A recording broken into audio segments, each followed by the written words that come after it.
Propos, le maire qui tranche, c'est fini. Donc, c'est pas facile, on n'en a pas l'habitude, mais on construit tout ensemble à égalité de responsabilité.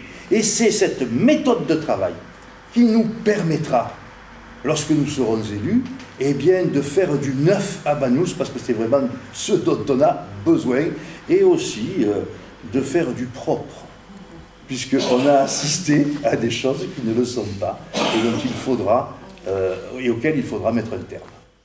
Si on compare avec la campagne des municipales en banlieue parisienne, en banlieue chic où nous sommes, je trouve qu'il y a ici, de la part des différents candidats, une attention plus sérieuse portée au concret des choses.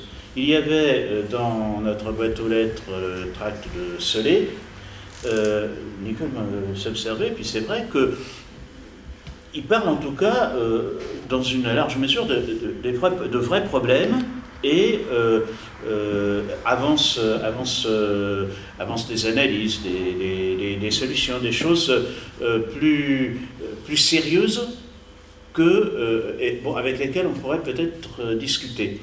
D'un autre côté, alors ça c'est peut-être aussi une interrogation que j'ai, c'est quoi, en région parisienne par exemple, les deux gros problèmes? Alors les deux gros problèmes, c'est l'emploi et le logement.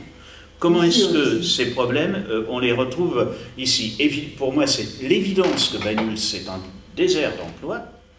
Santé, logement. Parce qu'évidemment, ici, il y a beaucoup de personnes âgées, mais il n'y a pas que les personnes âgées qui ont des problèmes de santé. Et puis nous avons surtout des centres de santé qui sont menacés de délocalisation. Et j'en profite pour dire à ceux qui sont là, et vous pouvez le dire autour de vous, que samedi 1er mars, donc après-demain, à 13h, 13h ou 13h30, Carl? À mon avis, 13h30. 13h30, sur un rassemblement sur la place de Catalogne, à Perpignan, avec manifestation en faveur de nos centres de santé, pour lesquels il a été recueilli 3600 signatures. Il y avait 3600 signatures il y a 15 jours, dont 1300 rassemblées par une pétition qui a été lancée ici lors de notre assemblée citoyenne. Ces aspects-là vont faire la différence parce que nous les prenons à bras le corps. L'emploi, le service public, la santé. D'autres sont aussi importants. Nous sommes à Banyuls, la viticulture, le tourisme, etc. Ce qui doit, me semble-t-il, nous démarquer des autres, parce que la réflexion que tu fais sur le programme de Solé, mais nous la faisions, Patricia et moi, lors d'une après-midi de travail dans la semaine, cette réflexion, on peut la faire sur tous les autres programmes. Ils ont le même.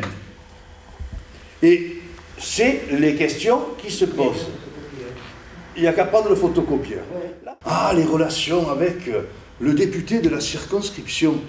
Mais celui-ci a avoué devant ta caméra, Carl, qu'il avait appris par le journal la fermeture des centres de santé dont il est membre du conseil d'administration. Où elle est l'efficacité? Mais on est en train de nous faire le panagérique du clientélisme. Eh bien ça, je ne veux pas. Il n'y aura pas de clientélisme. Il y a un certain nombre de règles, un certain nombre de lois en France, un certain nombre de règlements pour aller chercher des subventions. On est beaucoup plus efficace. Quand on va un autobus entier à Paris réclamer une subvention dans tel ministère en étant porteur de 3000 signatures, qu'un coup de fil dans les couloirs de l'Assemblée nationale ou à la buvette du Conseil général, dis donc tu penses à moi là-dessus, là-dessus, la preuve, ces gens-là sont au pouvoir depuis des années, ils ont fait leurs preuves, oui, il y a certaines choses qui sont faites, mais aucun des grands problèmes n'a été véritablement réglé. Donc c'est faire des promesses en l'air une nouvelle fois, et je trouve que c'est fort dommage. Notre député, M. Aylagas, pour qui j'ai par ailleurs une certaine estime et qui, ici les relations sont assez amicales, n'est-ce pas?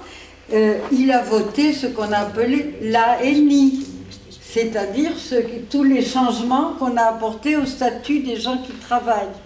Il nous a dit Et il y a une vidéo là-dessus. Je ne sais pas si c'est toi qui l'as fait ou quelqu'un d'autre, mais ce n'est pas le problème. Il y a une vidéo où il dit, oui, il y a un avantage sur le passé, on va délocaliser les lits, mais il y aura des compensations. Ça a fait un flop terrible, parce que les compensations, c'était mettre les autistes qui avaient un projet à Corbère complètement prêt, avec les financements calculés et tout. On voulait les mettre à Cerbère, ce qui, médicalement et psychologiquement, est une aberration, et ça a été reconnu depuis. Et puis, par ailleurs, donc ces compensations, on n'était pas du tout certain de les obtenir. Et sur cette histoire, précisément, à propos de ce que tu disais, Jean-Michel, pour Solé, Solé nous dit non seulement je vais conserver les centres de santé, mais je vais faire créer 50 emplois. Mais il dit par ailleurs, et c'est sur notre blog, parce que j'ai un petit peu ramassé là-dessus, et sur Google, il dit par ailleurs, mais vous savez, j'ai rencontré le directeur de l'USAP, l'association qui gère les centres, et il m'a dit que si ce n'était pas possible, il y aurait des compensations. Alors s'il y a des compensations, c'est très bien, mais enfin je défendrai quand même les... Alors on sait ce qu'on veut. Ou on veut que ça reste, ou on accepte les compensations dont on n'est pas certain qu'elles seront données, parce que de toute façon c'est un truc qui va se dérouler jusqu'en 2017. Exactement comment ça va s'organiser, et les personnels de santé sont contre la délocalisation. Absolument. Et ne veulent pas entendre parler de compensation. Tu as pris mon idée, parce que je voulais intervenir justement par rapport à ce député qui avait dit s'il y a des solutions d'échange ou de compensation, pourquoi pas, hein. Alors, il y a ça, et le 18 mars, il va y avoir aussi une manifestation pour tous les services publics, notamment les services de santé, les services médico-sociaux, donc à l'appel de la CGT, la FO, FSU, et par rapport à la suppression ou à la réduction des dépenses publiques. Donc il est fortement dit dans ce tract qu'il va y avoir des retombées dans les effectifs des services publics. Au lieu de créer des emplois, moi j'ai bien peur qu'on va en supprimer et que... Tu avais, vis-à-vis du Conseil général et de nos députés, des décisions qu'ils ont prises. Ce qui m'inquiète un peu plus, moi, sur Perfit, c'est effectivement se battre pour le maintien de l'emploi à Perfit et l'utilisation de ce centre, qui est merveilleux, ok, pas de problème. Mais c'est que la loi a été votée, ils ont une décision ministérielle de transférer. Et cette décision, elle est prise depuis un bon moment où Perfit n'a plus le droit de prendre des lits qui ne sont pas des lits occupés par des personnes du département. Ça veut dire qu'avant, il réussissait à remplir, c'est le gros problème de Perfit, il réussissait à remplir Perfit avec des gens qui venaient de la France entière, parce que la réputation était très bonne de ce centre. Tu vois ce que tu dis, Jean-Claude, il faut savoir quand même que Pierre-Aïe Lagasse est membre de la commission santé à l'Assemblée nationale, présidée par Marisol Touraine. Donc ce n'est pas d'étourderie ou de négligence qu'il est coupable, c'est de complicité active. Et tout cela parce que les socialistes, le Parti socialiste est de plus en plus embarqué dans les dogmes libéraux, etc., etc. Alors, j'ai une deuxième remarque. Le mot de compensation. Moi, ce mot de compensation, il me sort par les yeux. Parce que c'est le mot à la mode. C'est le mot à la mode. Alors, il y a eu dans les temps, il y a eu obsolète. Hein, quand on voulait liquider quelque chose, on disait que c'était obsolète. Hein, partout, même dans les salles des professeurs, bon non, la sidérurgie, c'est obsolète. Bon, d'accord, ok. Alors là, c'est compensation. Compensation, c'est-à-dire, c'est ce que Hollande, avec les moyens d'État, c'est la propagande d'État, ça. Il cherche à nous vendre, on capitule devant le MEDEF, mais il y aura des compensations. Et Gattaz, le patron du MEDEF, dit compensation, je m'assieds dessus de toute façon. Bon, mais le mot compensation, c'est un mot piégé.